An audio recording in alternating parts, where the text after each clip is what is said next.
Bismillahirrahmanirrahim. Assalamualaikum warahmatullahi wabarakatuh.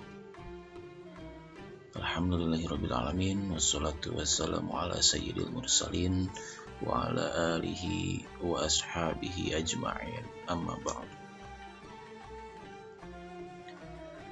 Puja dan puji syukur kehadirat Allah Subhanahu wa taala yang telah memberikan kita kesehatan, kelapangan, sehingga kita bisa menjalani kehidupan ini dengan baik, dan mudah-mudahan Allah berikan kita nanti di akhir hayat kita menjadikan husnul khotimah. Amin amin ya Allah ya rabbal alamin. Salawat serta salam semoga terlimpah curahkan kepada junjungan kita Nabi Muhammad SAW, kepada keluarganya, kepada sahabat-sahabat beliau dan pengikut-pengikut beliau hingga akhir zaman. Alhamdulillah, anak-anakku sekalian yang dimuliakan Allah Subhanahu wa taala, apa kabar kalian semua? Mudah-mudahan Allah senantiasa memberikan kesehatan, kelapangan, keberkahan dalam hidup kalian, sehingga kalian bisa mengarungi kehidupan ini dengan sebaik-baik mungkin berdasarkan tuntunan Allah Subhanahu wa taala dan tuntunan Rasulullah SAW. Anak-anakku sekalian yang dirahmati Allah Subhanahu wa taala, perkenalkan, nama Bapak Husni Mubarak, Bapak ngajar pendidikan agama Islam dan budi pekerti kelas 10 ya.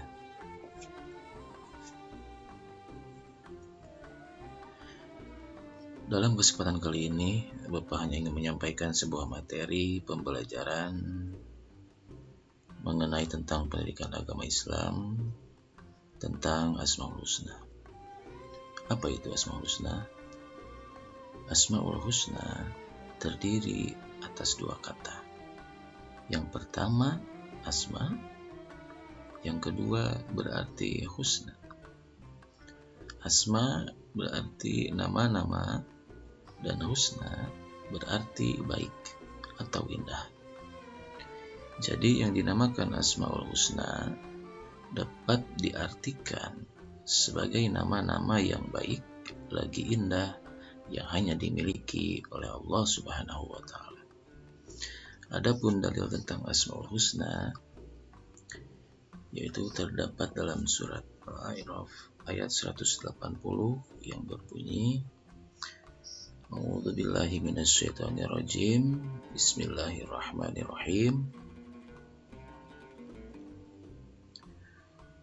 Walillahil asmaul husna fad'uhu biha wa dharul ladzina yulhiduna fi asma'ih sayujzauna ma kanu ya'malun.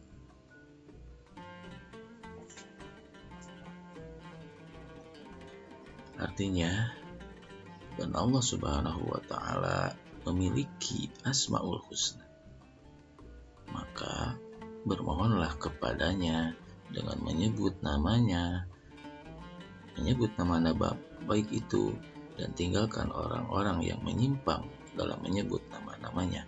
Karena apa? Karena nanti mereka akan mendapatkan balasan terhadap apa yang mereka berbuat atau yang mereka kerjakan. Surat Al-A'raf ayat 180. Dalam materi yang kita pelajari di kelas 10 yaitu tentang Asmaul Husna, yang pertama adalah Al-Karim. Al-Karim mempunyai sebuah arti yaitu yang maha mulia, yang maha dermawan, dan yang maha pemurah, atau juga bisa disebut dengan yang maha pemberi maaf. Oleh karena itu, secara istilah, Al-Karim juga dapat diartikan bahwa Allah Subhanahu wa taala yang maha mulia, lagi maha pemurah, yang memberi anugerah atau memberi rezeki kepada semua makhluknya. Oleh karena itu, Al-Karim ini sebagai contoh kepada kita, orang yang mengamalkan Al-Karim, maka dia akan bersifat dermawan. Maka dia akan bersifat pemberi maaf kepada orang lain. Dia akan bersifat pemurah kepada orang lain. Jadi orang yang mengamalkan Al-Karim, dia akan bersifat dermawan kepada siapa saja. Yang kedua, Al-Mu'min.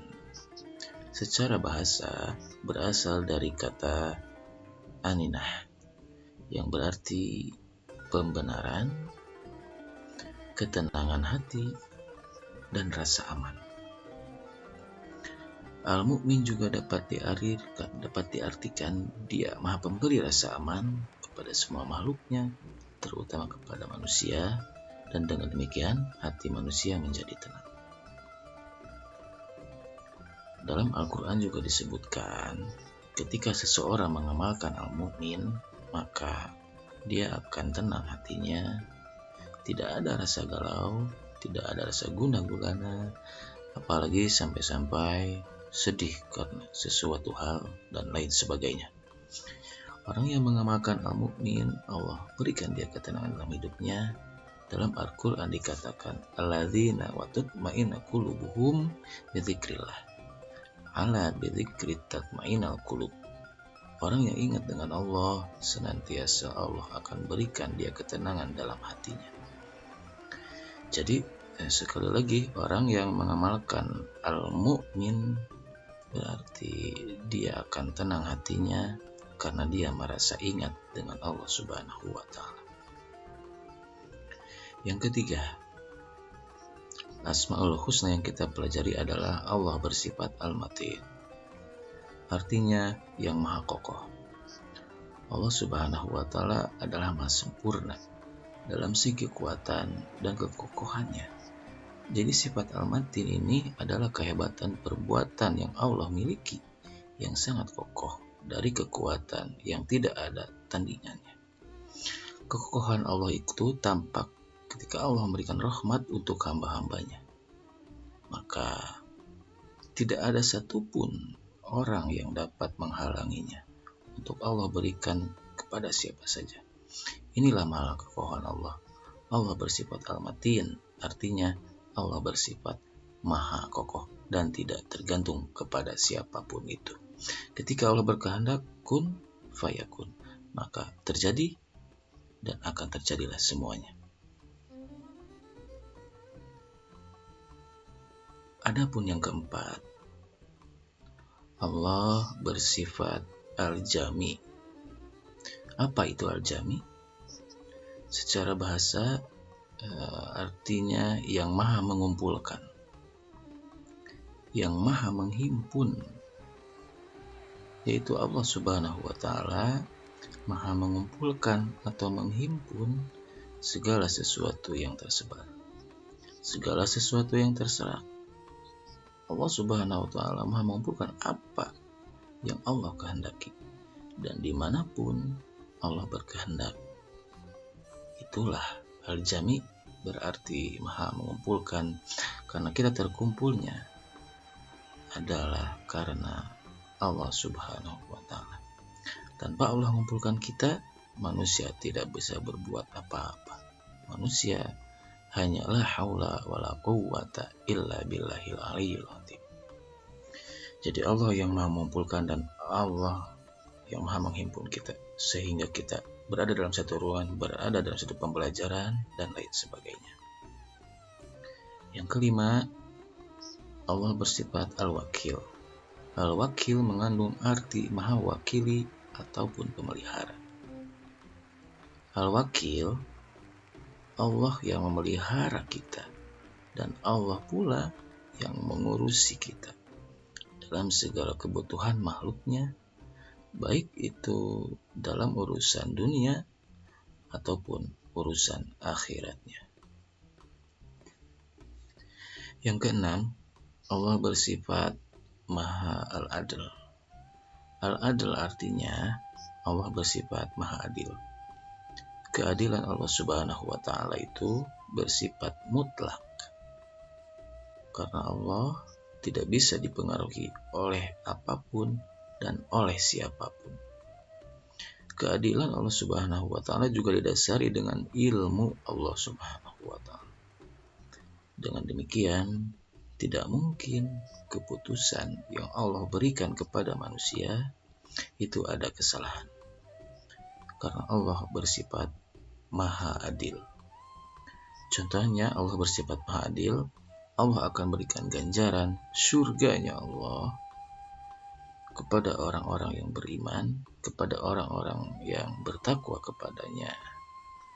Sedangkan Allah berikan ganjaran neraka bagi mereka yang tidak takut dengan Allah, bagi mereka yang maksiatnya kepada Allah Subhanahu wa Ta'ala, bagi mereka yang menyekutukan Allah Subhanahu wa Ta'ala.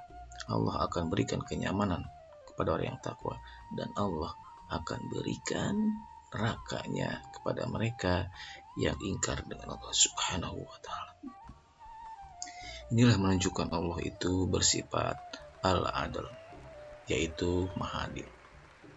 Yang ketujuh atau yang terakhir, Allah bersifat maha al-akhir, artinya yang maha akhir, yang tidak ada sesuatu apapun setelah Allah Subhanahu wa Ta'ala.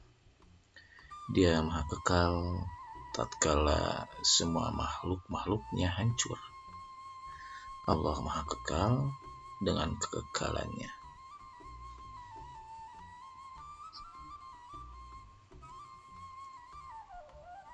Seperti itu. Kalian dapat dipahami? Baiklah anak terus sekalian yang dirahmati Allah Subhanahu wa Ta'ala, demikianlah penyampaian materi mengenai Asmaul Husna. Mudah-mudahan bermanfaat dan dapat kita amalkan dalam kehidupan sehari-hari kita. Salah hilap, Bapak mohon maaf. Wabillahi taufiq wal hidayah. Wassalamualaikum warahmatullahi wabarakatuh.